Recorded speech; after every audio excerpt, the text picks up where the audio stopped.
안녕하세요. 234 세무TV 이승희 세무사입니다. 지난 시간에 제가 회계감사, 일정 규모 이상이 되면 회계 처리에 대한 감사를 받게 되는데 대상이 어떻게 되고 제외 대상은 어떻게 되는지 말씀드렸는데요. 세무 쪽에서도 이와 같이 회계감사처럼 굳이 표현하자면 세무감사 비슷한 게 있는데요. 공식 용어로는 바로 성실신고 확인제도입니다. 성실신고 확인제도는 일정 규모 이상의 개인사업자도 해당이 되지만 일정 요건의 법인사업자도 해당이 됩니다. 여기서 일정 요건의 법인사업자는 개인사업자와 비슷한 가족회사 정도로 생각하시면 되겠습니다. 오늘은 세무감사인 성실신고 확인제도에 대해서 간단히 살펴드리도록 하겠습니다. 먼저 개인사업자 살펴보겠습니다. 개인사업자 성실신고 확인 시기는 5월 종합소득세 신고 때 하셔도 되지만 한 달 연장하여 6월 30일까지 신고하실 수 있다는 점 참고하시기 바랍니다. 그리고 성실 대상, 세무감사 대상이 되는 기준 금액을 한번 살펴보도록 하겠습니다. 이 기준 금액은 직전 사업년도 기준 금액이 아니라 당해 사업년도 매출액이라는 점도 참고하시면 좋겠습니다. 업종별로 살펴드리도록 하겠습니다. 먼저 도소매업, 부동산 매매업, 비주거용 건설업 15억 이상이면 성실신고 세무 확인을 받아야 하겠습니다. 여기서 도소매업은 상품 중개업은 빠집니다. 상품 중개업은 제조, 음식, 숙박업과 동일군으로 묶어서 7.5억 이상인 경우 성실신고를 하게 되겠습니다. 건설업도 비주거용 건설업만 15억 이상 성실신고 확인 대상이 되고 주거용 건설업은 제조, 음식, 숙박업과 동일군으로 봐서 7.5억 이상이면 성실신고 확인 대상이 되겠습니다. 두 번째, 제조업, 음식업, 숙박업, 건설업. 여기서 건설업은 주거용 건설만 한정된다는 점 참고하시기 바라겠습니다. 비주거용 건설업은 일종으로 올라가서 15억 이상일 경우에 성실신고 확인 대상이 되겠습니다. 그 외에도 운수업, 창고업, 정보통신업, 상품중개업 이러한 업종은 당해 연도 매출액이 7.5억 이상이면 세무감사 즉 성실신고 확인을 받아야 하겠습니다.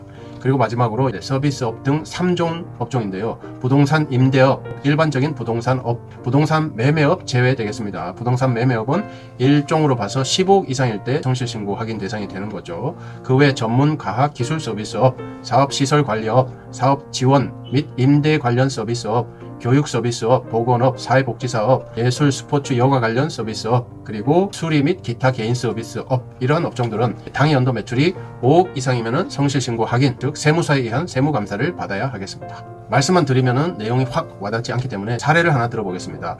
사업장이 여러 곳인 경우는 제조업은 매출액이 4억, 그리고 도소매업은 3억, 그리고 부동산 임대업은 8천만원, 0.8억 이렇게 세 가지 업종을 겸용하고 있습니다. 이 경우 어떻게 매출액 계산을 해야 될까요? 성실신고 확인, 세무감사는 또 어떻게 판단해야 될까요? 한번 살펴보겠습니다. 먼저 주업종을 정해야 되는데 주업종은 제조업입니다. 제조업이 4억으로 가장 크기 때문에 주업종이 되고 매출액 계산은 환산을 하게 되는데 한번 보도록 하겠습니다.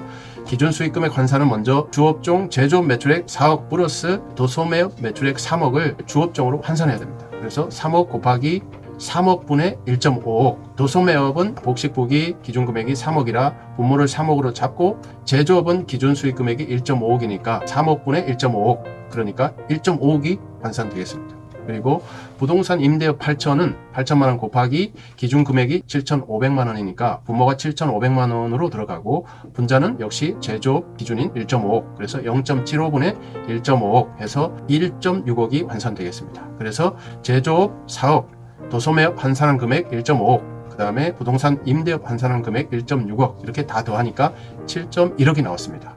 주업종은 제조업이고 기준 수익 금액 매출액은 7.1억이니까 성실신고 판단 기준 금액인 7.5억에 미달하게 되겠습니다. 그래서 이 사업장은 성실신고 확인 즉 세무감사 대상에서 제외될 수 있겠습니다. 다시 한번 말씀드리지만 환산할 때 환산 비율은 복식부기 판단 기준인 3억, 1.5억, 7,500만원 이 기준으로 환산을 한다는 점 참고하시고 성실신고 확인 여부 판단, 세무 확인 판단은 먼저 주업종을 결정하시고 주업종은 제조업이었죠. 제조업 결정하시고 주업종 환산 수익 금액이 7.1억이기 때문에 성실신고 판단 기준 7.5억에 미달하게 되어서 성실신고 확인 즉 세무감사 대상에서 제외될 수 있겠습니다. 이렇게 성실신고 확인 즉 세무감사를 진행하게 됐을 때 혜택은 어떻게 될까요? 혜택은 세무사들에게 세무조정료, 결산비용 이외에 별도의 용역비용을 지출하시게 되는데 이 비용의 60%를 세액공제로 절감받으실 수 있겠습니다. 그리고 두 번째는 근로자분들 연말정산 때만 혜택을 보는 의료비, 교육비에 대한 15% 세공제를 받으실 수 있겠습니다. 참고로 난임 시술비는 20% 세액공제 받는다는 점 참고하시면 좋겠고요. 세 번째는 월세액에 대한 세액공제 10%가 있는데요. 월세액에 대한 세액공제는 참고로 종합소득금액 6천만 원 이하에 한정된다는 점 참고하시고, 특이사항 한 가지 있습니다. 용역비의 60% 세액공제는 농특세 비과세 대상인데 의료비, 교육비 그리고 월세액에 대한 세액공제는 세액공제를 해주고 농특세를 추가로 과세한다는 점 참고하시면 좋겠습니다. 농특세 추가 과세 20% 있겠습니다. 이러한 세무감사 성실신고 확인을 안 하면 어떻게 될까요? 안 할 때는 당연히 페널티가 따르게 되는데, 먼저 5%에 달하는 미확인 과태료 있겠습니다. 그리고 세액공제를 향후 3년 동안은 배제된다는 점 참고하시면 좋겠습니다. 그리고 이렇게 성실신고 확인을 하면서 소득금액의 10% 이상 과소신고한 사실이 확인되는 경우는 위에서 공제받은 세액공제를 즉시 추징받게 된다는 불이익도 있습니다. 그리고 과거에 이런 사실이 한번 있었는데요. 이 성실신고 확인서를 제출하지 않았습니다. 이 경우는 어떻게 될까요? 이렇게 성실신고 확인서를 제출하지 않게 됐을 때는 관할 세무서에 세무조사 대상이 되는 등 표적이 될 수 있는 그런 불이익도 있을 수 있다는 점 참고하시면 좋겠습니다. 이상으로 일정 규모 이상의 개인사업자의 성실신고 확인, 즉 세무감사 대상에 대해서 살펴드렸습니다. 다음 시간에는 일정한 요건의 법인사업자도 성실신고 확인, 즉 세무감사 대상이 될 수 있는데요. 다음 시간에는 법인사업자 성실신고 확인에 대해서 정리해드리도록 하겠습니다. 오늘은 여기까지 하겠습니다.